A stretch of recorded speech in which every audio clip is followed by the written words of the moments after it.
Matariki. I want to talk about Matariki. What does it mean to you? It began this week, the Maori New Year. Mark Mitchell, what does it mean to you? Well, to be honest with you, I've really only been studying up on Matariki in the last week.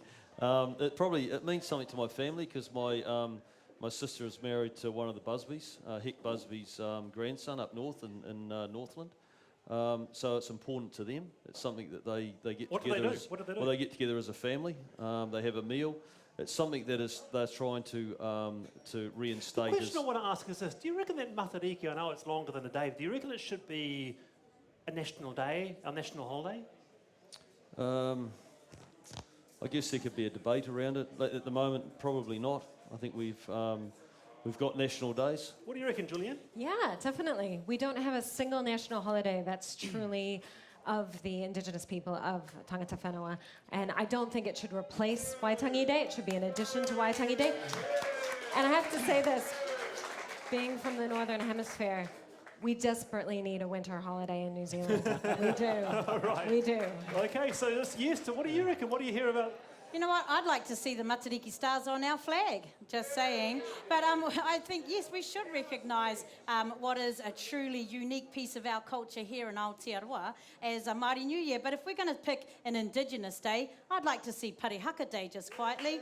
On the 5th of November, we celebrate a terrorist who tried to blow up Parliament. Why don't we celebrate peaceful action and peaceful protest that led the way for Gandhi and Martin Luther King? Okay, Parihaka Day, there you go. What do you reckon? A national day, because we haven't really got one, do we? Well, we have days that don't make a hell of a lot of sense in New Zealand culture today, like Queen's birthday.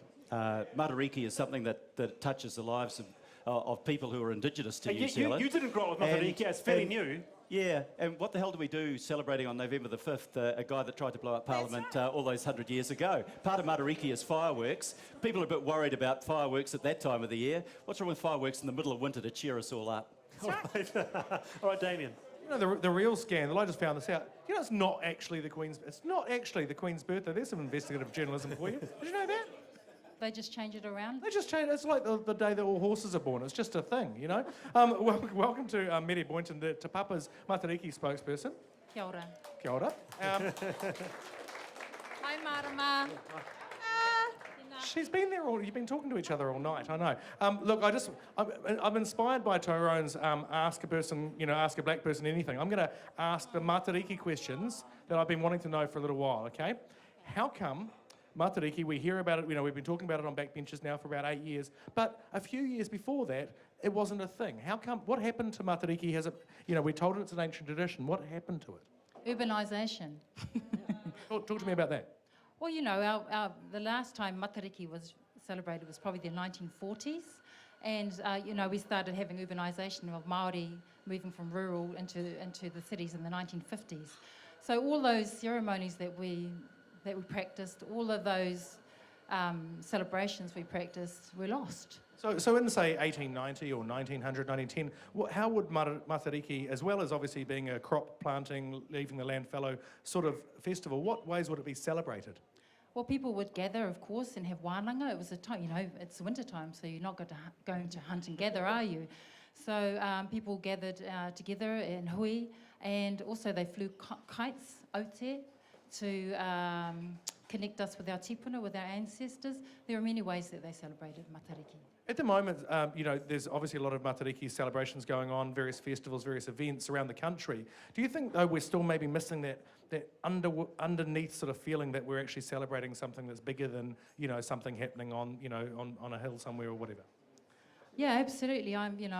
My worry is that Matariki will become so commercialised that we'll lose sight of what it is.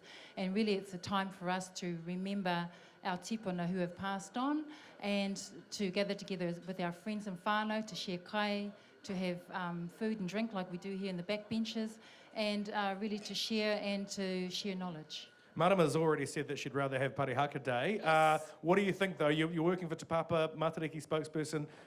Do you think your idea of having... do you want to have a day that we celebrate at the end of Matariki, or beginning, for instance, a national holiday? Not just Matariki Day, a Matariki month. Yes. Absolutely. We're talking about having a winter festival. They do that in Europe, so why not have a Matariki festival here? And absolutely, tautoko, marama and parihaka day. We definitely need to remember those people. The Chinese take a month off, hasn't hurt their economy any, so I think maybe we should look at that. Shamabil Jakob, you do the figures, get back to us.